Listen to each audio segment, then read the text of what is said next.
Our next lesson is what I'm calling more about arcs and angles. This is a continuation of our last lesson, which introduced arcs and central angles and inscribed angles, and now we're taking those ideas a little bit further. We're going to start today actually in lesson 5 and use an idea there to hit the CCRSM standard C3 about proving a property about quadrilaterals that are inscribed in a circle. And then we're going to move to some other ideas that I'm going to call lesson 6 through 8, which will help us to hit some other ideas about arcs and angles. Let's get started. You'll find this on page 34 of your student materials. Again, this is in lesson 5 actually. Here we have a quadrilateral that is inscribed in a circle. And we want to prove that the opposite angles in any quadrilateral, meaning x and y, will prove that they're supplementary. And just like we did earlier in the year, I will have some statements. And each statement will have a reason. And so I'm first going to label these points. I'll call this one A, and this point B, and this point C, and this point D.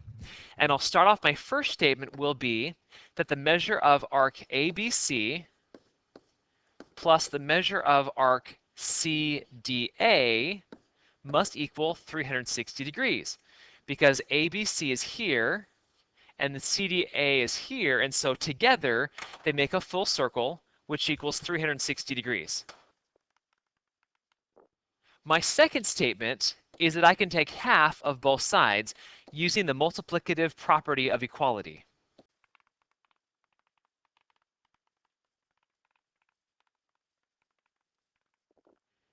Third, by distributing, I find that 1/2 of the measure of ABC is equal to plus 1/2 the measure of CDA is equal to 180 by the distributive property.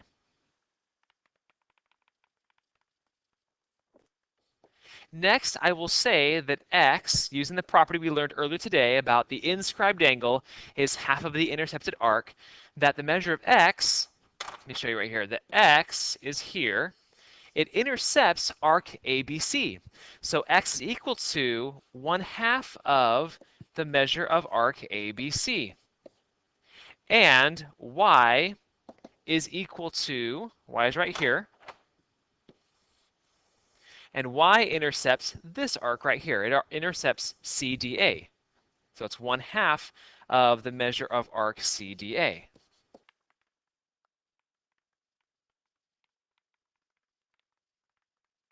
And my reason is an inscribed angle is half of the intercepted arc. And my last statement is that I can now substitute x in for the 1/2 the measure of ABC, and I can substitute y in for 1/2 the measure of CDA, and show that x plus y equals 180 by substitution. All right, and there we proved for any quadrilateral inscribed in a circle that the opposite angles will add to be 180. Let me give you one quick example of that. So here's a circle, and here's a quadrilateral inscribed in a circle. This angle, let's see right here, looks to be about 110 degrees, let's just say that, which means this angle right here must be supplementary, or 180 minus 110, which is 70 degrees. Okay, if this angle right here was like 130 degrees, then I would know that this angle down here would have to be 180 minus 130, which is 50 degrees.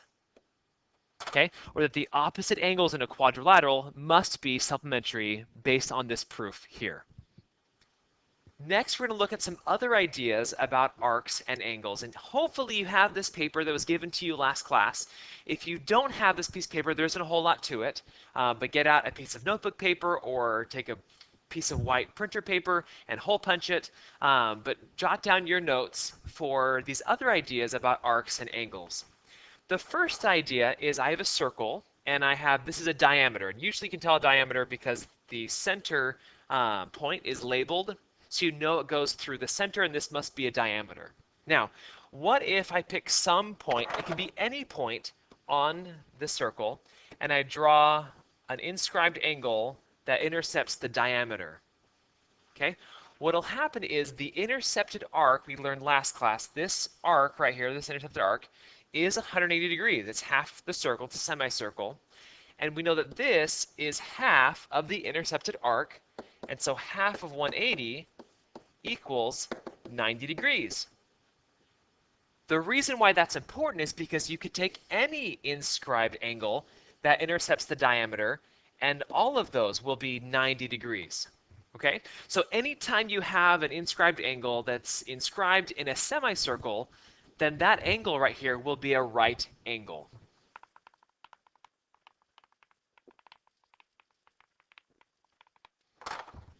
All right, and the next idea has to do with what's called a tangent line. And this idea is addressed in future math classes, especially in calculus. But the idea of something being tangent means it intersects it at only one point. So this line over here to the right is tangent to the circle because it only intersects it at one point. Okay? Now, the thing I'm going to tell you is that the tangent is perpendicular to the radius at the point of tangency, which I think makes a lot of sense by looking at the picture. So if you're given a triangle like this one, and you're told that this is, let's say, 50 degrees, then you know this would have to be 40 degrees because you know this angle right here is a right angle. The last idea to talk about is what are called circumscribed angles.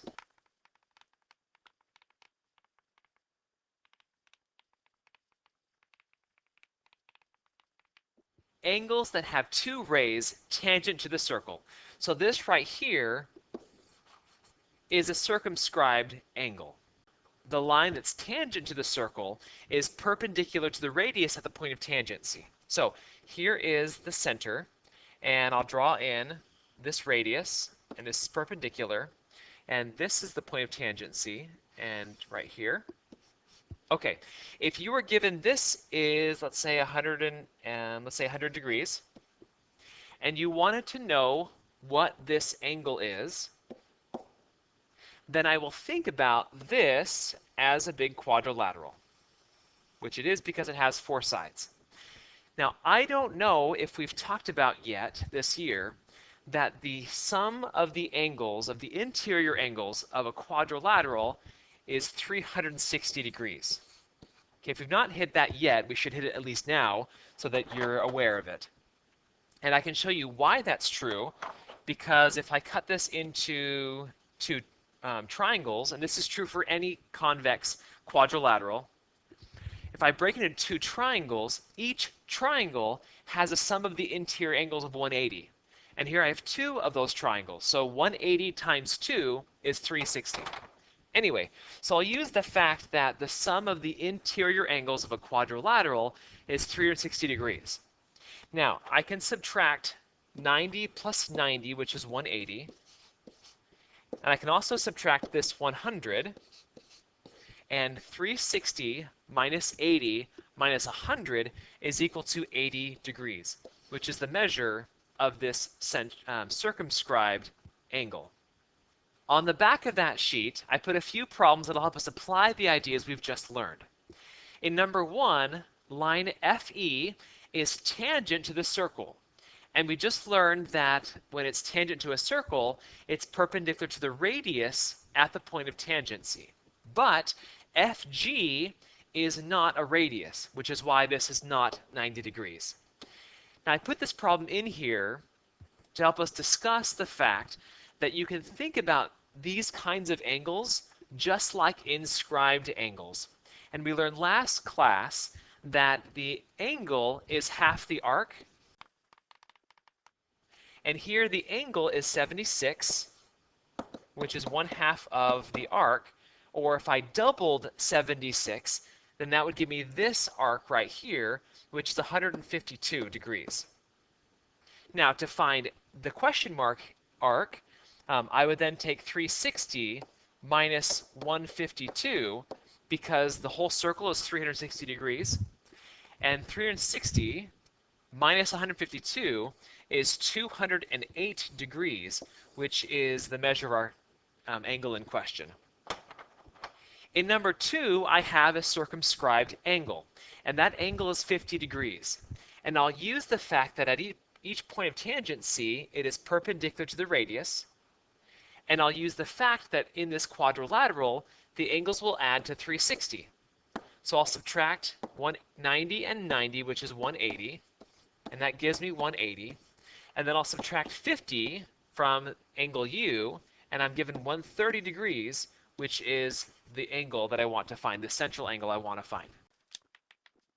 In number 3, I again have an angle that's on the circle, so I'll think of it like an inscribed angle. And I know that the angle is half the arc, so half of 146 is equal to 73 degrees. And that's the angle I'm looking for. In number 4, I again have a circumscribed angle, and I'll use the fact that at each point of tangency, it's perpendicular, and that 360, that these angles, the 4 angles in this quadrilateral, add to 360, minus the 180 from the 2 right angles, minus the 120 from the central angle, and I get 60 degrees, which must be the measure of angle Q. All right, the last 2, we learned that when it's tangent to a circle, this will be 90 degrees. And so I can find the angle in question because the angles in a triangle add to 180. So I can subtract the right angle, and that gives me 90, minus 65, and that's equal to 25 degrees, which is this angle right here. Okay, the last one has to do with the idea that this is a diameter. And I know it's a diameter because it goes through the center, as indicated by this dot right here. So I know that this must be a right angle, and so this angle is 90 degrees.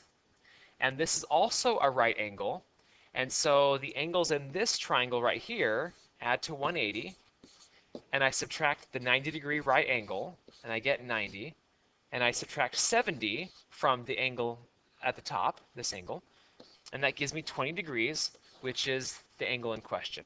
All right, this video was more about arcs and angles. We talked about quadrilaterals inside a circle. We talked about what happens when we have inscribed angles on a diameter, and circumscribed angles and lines that are tangent to circles. Thank you for watching.